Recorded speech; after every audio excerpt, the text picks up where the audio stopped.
Quand l'opportunité s'est présentée, moi j'ai juste vu une façon d'aider encore les gens, tout simplement. C'est ma mission sur Terre, on va dire. Parce que les gens ne connaissent pas le consulat.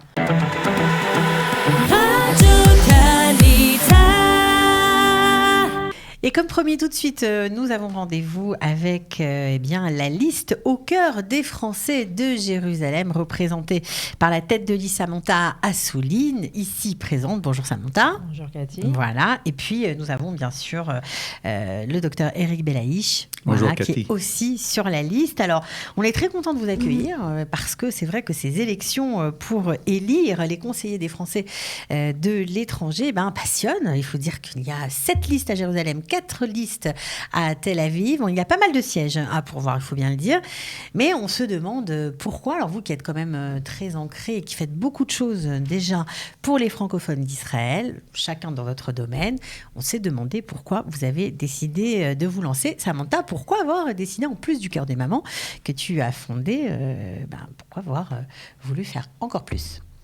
Tout simplement parce que nous, on a travaillé en tant que Cœur des mamans, on a travaillé avec les consulats pendant toute cette année Covid. On a travaillé avec eux. C'était une découverte pour toi ? Le consulat, moi j'ai toujours eu mes papiers en règle et tout ça. Au niveau du travail. Mais au niveau du travail, ouais, exactement. C'était particulier, l'année Covid, etc. Donc on a dû travailler avec eux et on a plusieurs familles, que ce soit à Jérusalem ou à Tel Aviv, qui ont reçu de l'aide du consulat. Et je dois dire qu'ils ont été irréprochables. J'ai eu des rendez-vous avec la consul de Tel Aviv qui est extraordinaire, le consul de Jérusalem qui est génial. Il y a eu beaucoup de changements. Franchement, il y a eu beaucoup de changements. Même, je vais te dire, c'est un truc tout simple, mais l'accueil pour recevoir le public, pour faire les passeports, etc., ils sont magnifiques. Franchement, ils sont magnifiques. Ils sont très gentils, etc. Donc, quand l'opportunité s'est présentée, moi, j'ai juste vu une façon d'aider encore les gens. Tout simplement, c'est ma mission sur Terre, on va dire. Hein. C'est une façon d'aider les gens parce que les gens ne connaissent pas le consulat. Ils ne connaissent pas, on va dire, les possibilités, ils ne connaissent pas leurs droits, ils ne connaissent pas Exactement. la façon d'obtenir des papiers, parce que parfois, avec les administrations en France, on a besoin d'avoir certains papiers qui ne sont pas toujours évidents à obtenir. Voilà. Il faut remplir des formulaires, etc. Mais depuis un certain temps, depuis 2 ans, on va dire, avec Internet, ça s'est beaucoup développé, c'est beaucoup plus facile d'obtenir les papiers. Donc, mais juste, les gens ne le savent pas. Donc, moi qui suis très active sur les réseaux sociaux, je veux informer les gens, je veux que les gens aient accès à leurs droits, mais facilement, c'est-à-dire en me demandant, je réponds, je suis disponible, ils le savent, j'ai rien à prouver là-dessus, mais je suis disponible pour les aider, pour les prendre par la main, pour les aider à faire leurs papiers s'ils en ont besoin ou à obtenir les aides qu'ils ont besoin. Et c'était important. Il faut préciser que cette élection n'est pas une élection politique, je l'ai dit plusieurs fois, mais je vais quand même le répéter. Pourtant, vous êtes soutenu, on va dire, par le député Meir Habib. C'est pour ça aussi que vous avez tenu à rejoindre cette liste, Eric Belaïch ? Écoutez, je vais vous dire, un peu comme Samantha, moi je suis un peu overbooké entre mes interventions, mon boulot, etc. Le travail et la communauté de Beth Yosef. Et quand on m'a sollicité pour cette élection et que j'ai su que c'était Samantha qui était tête de liste, je me suis dit tout de suite, je vais l'aider. Vous avez ici une dame qui a monté une association, corrige-moi Samantha si je me trompe, qui a plus de 9 ans maintenant, exact, qui a aidé d'un point de vue psychologique, d'un point de vue social, d'un point de vue économique, des sommes énormes. Elle les a aidés parce que ça vient de son cœur. Alors justement, qu'est-ce que vous allez faire avec justement cette élection qui approche, D'ailleurs, on va quand même donner les dates. Vous pouvez d'ores et déjà voter sur Internet et le 31, ce sera... Le 30, ce sera à l'urne. À l'urne, voilà. Directement. Physiquement. On va voter physiquement au consulat. Oui, donc il y a dans les modalités de vote, on va en reparler dans une petite minute si vous êtes d'accord, mais je voudrais quand même poursuivre mon propos. Donc quand j'ai su que c'était Samantha qui était tête de liste, je me dis je vais m'agréger tout de suite, je vais l'aider autant que faire se peut. Je vais vous dire, vous avez ici une dame qui a aidé donc des milliers de femmes. Si vous deviez les interviewer toutes, vous les auriez jusqu'à demain matin, vous n'auriez pas fini. Donc ça vient de son cœur, c'est son ADN, elle a envie d'aider. En fait, le rôle du conseiller consulaire, c'est le délégué consulaire, c'est d'aider les autres. comme vous l'avez dit, du côté administratif, la fiscalité, les retraites, les certificats de vie, etc. Donc finalement, c'est aider l'autre. Alors Samantha, elle est en plein dans les clous, c'est vraiment parfait. Bon, moi, je ne vais pas parler trop de moi, mais je vais dire, moi, ça fait des décennies que je fais un travail communautaire. Donc finalement, on ne voit pas ça comme un boulot, c'est une passion. On le fait spontanément et on le fait depuis très longtemps. Donc quand ça s'est présenté à nous, on s'est dit, mais écoutez, il s'agit d'aider l'autre, eh bien, on va y aller. Mais je voudrais quand même rajouter un petit point. Alors c'est vrai que ce ne sont pas des élections politiques, puisqu'on n'a aucun pouvoir politique. C'est un pouvoir de conseil, de consultation. Voilà, exactement. Mais je voudrais quand même, il y a un point qui est quand même un point politique.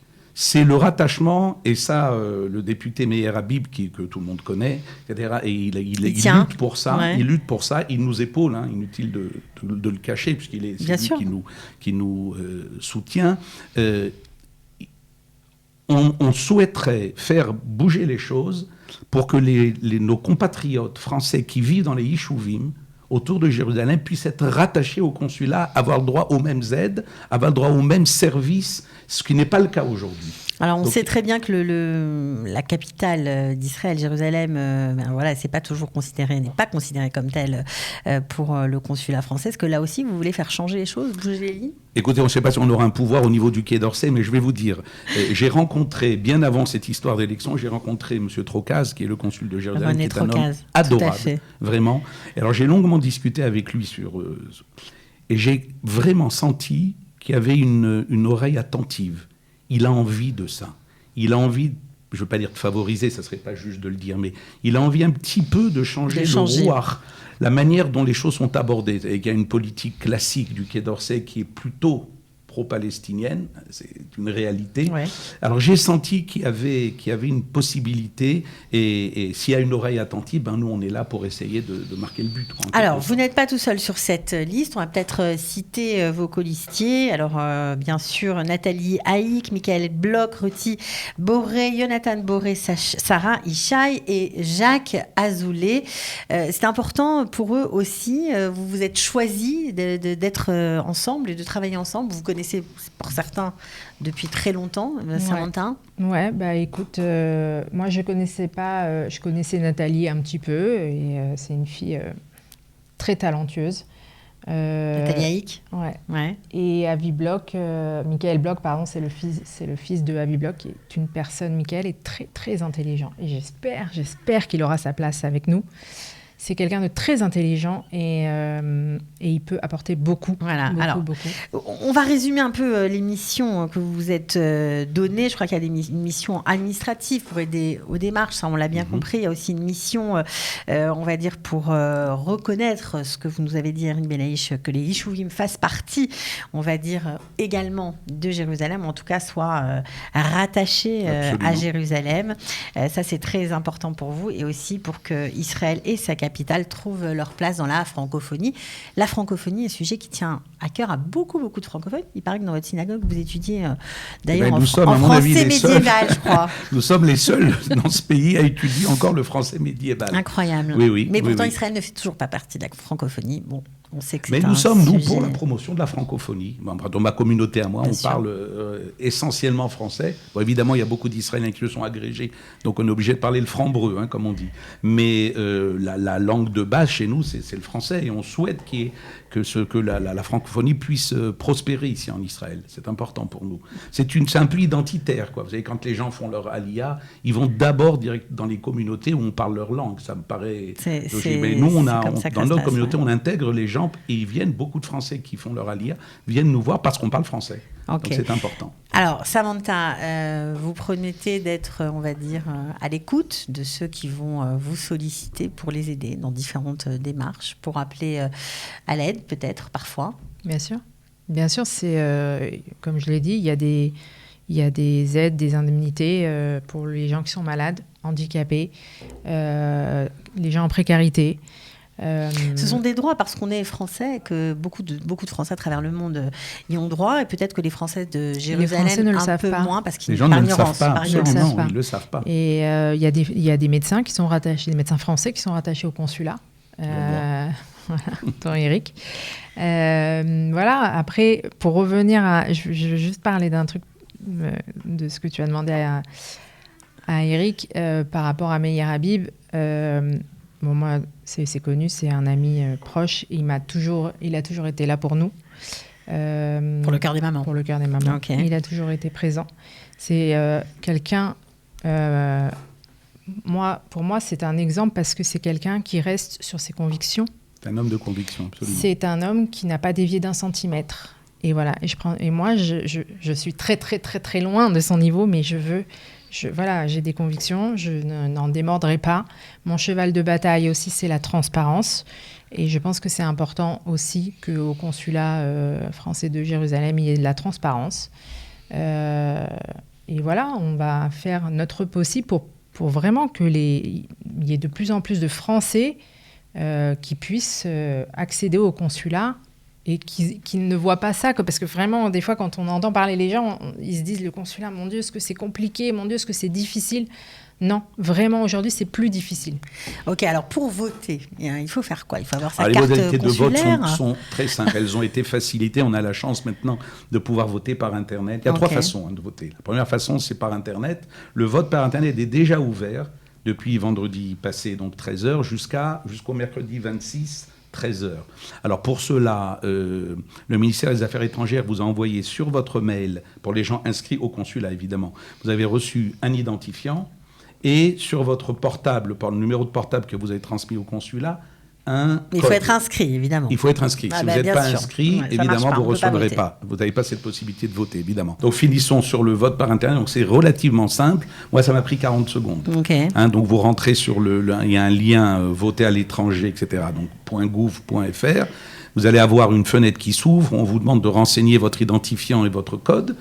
Une fois que c'est fait, vous avez l'apparition des 7 listes en lice pour ces élections. Votez. Pour le cœur des Français de Jérusalem. Voilà, Samantha, je te laisse dire évidemment.